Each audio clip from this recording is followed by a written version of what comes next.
Hi everyone, Amy here with Amy's Wares, and today I'm going to do a quick batch of cards using Distress Oxide sprays in 3 brand new stencils. Now, these gorgeous stencils are part of the August release at A Colorful Life Designs.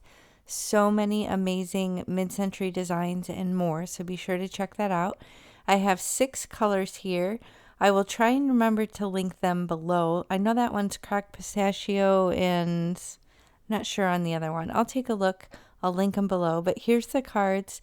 Now this video is more about the technique. So it's a quick video because I'm not going to go through all the steps of creating the cards. I'm just going to show you this super quick technique. So I'm not even using pixie spray, guys. I am just laying the stencil down on top of the cardstock and just using gravity to hold it in place.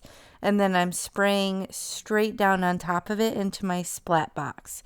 So I have a piece of scratch paper underneath, just copy paper will do. Anything that was due for the recycle bin you can use in this situation. And I'm just using 2 colors per card and spraying right down through these stencils. Now, it's not going to be perfect. It's going to be a little bit distressed and spotty, but that is part of the appeal, in my opinion. I like this look. I think it looks really cool.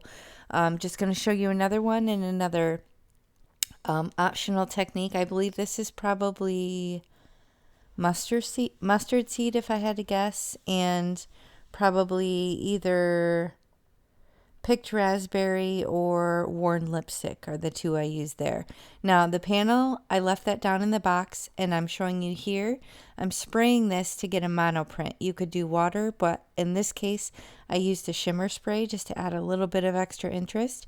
And then you can place that down on another piece of cardstock and not waste the ink, get a totally different look, and get a fun monoprint background. So I'm telling you, you can make so many backgrounds so quickly like this. So if you have stencils and you don't want to mess with the pixie spray, but you want to put some sort of cool ink through it, and you have some sort of spray like this, like maybe you have shimmer sprays or mica sprays or distress oxides, all of it will work in this situation. You just need a splat box and some stencils over your cardstock, and you can create these fabulous backgrounds for your cards in no time flat. So if maybe you donate, maybe you need to beef up your stash, maybe you're doing a gift set, this is such a fun way.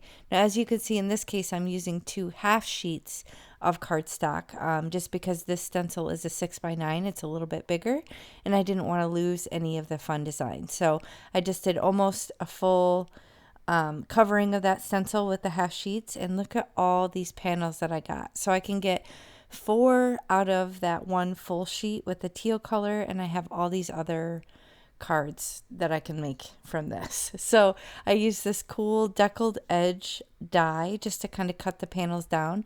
I'm putting the extra in my chocolate box for future use. I used the luminous white, and I'm going to show you the finished cards here, so stick around just a moment. Here is the first one. Now all of these stamps that are die cut out are actually with a scrapbook exclusive stamp and die set. I will link all the products that I used in the video description box below if you expand and scroll down, but do be sure to check out the rest of the amazing release for August at A Colorful Life Designs. There's so many cool stencils, so many different ways you can use them. Maybe you struggle with masculine cards, maybe you struggle with I don't know, batching or anything like that. You got to see all this month's offerings. They're so good. And be sure to use my coupon AmyFan10 at checkout if you shop for anything, and you'll save on your complete order, because you can use that coupon for anything in the shop other than the Master Creator bundles. So thank you so much for spending time with me. I'll catch you next time. Bye.